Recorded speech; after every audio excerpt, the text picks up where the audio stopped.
Стефан Савов беше артист с размах и смелост, с творческо неспокойствие и богато въображение. Винаги търсеше сложния и задълбочен път към образите, които играеше, въпреки привидната лекота, с която ги постигаше. Старателен и прецизен, идваше на всяко представление като на премиера. Самата му поява на сцената беше празнична и носеше атмосфера и оптимизъм. Стефан Савов е роден на 18 април 1896 г. в град Фердинанд, днес Монтана. Следва право в Софийския университет, но не завършва висшето си образование заради мобилизацията през Първата световна война. Театралната му дейност започва с участие в представленията на частния театър на Георги Миятев през 1919.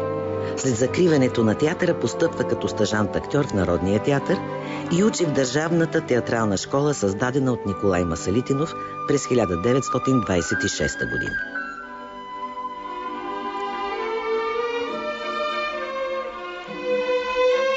Стефан Савов е актьор с широко творческо амплоа. Изиграл много роли от западноевропейската и руската класическа драматургия, той завладява публиката с реалистичните си превъплъщения, както в комедийните, така и в героичните и дълбоко трагически образи. С хумор и лекота играе Кочкарьов в «Женитба на Гогол» и Льофевър в «Мадам Сан-Жен» на Викториен Сарду. Голямото творческо постижение на актьора е образът на Тесие в «Гарвани» на Анри Бек. С ярка театралност и простота играе Крион в античната трагедия на Софокъл «Антигона». Стефан Савов беше личност с голяма култура. Благороден в отношенията към хората. Понякога беше избухлив, но му прощаваха, защото винаги в неговия протест имаше справедливост.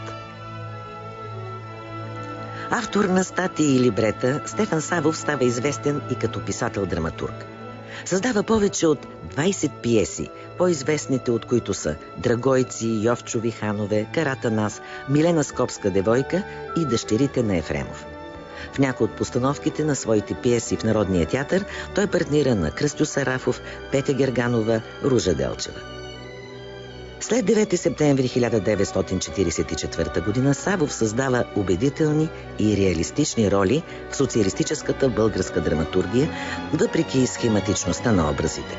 Снима се в Калин Орела, Септемврийци, Неспокоен път, Урок на историята.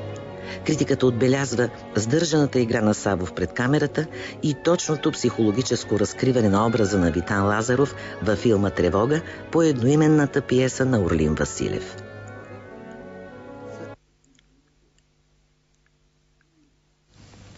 Кой воюва? Германците, нашите съюзници. Докато ние... Съюзници? Знам ги аз.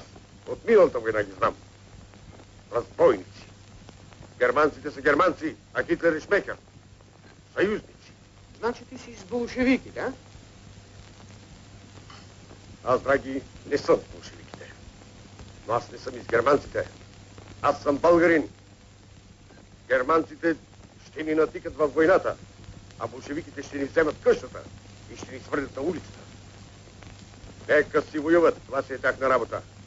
А наша работа е да запазим България вън от войната, да запазим независимостта й. На фронта ще го отидем. Стефан Савов напуска този свят на 21 февруари 1969 година.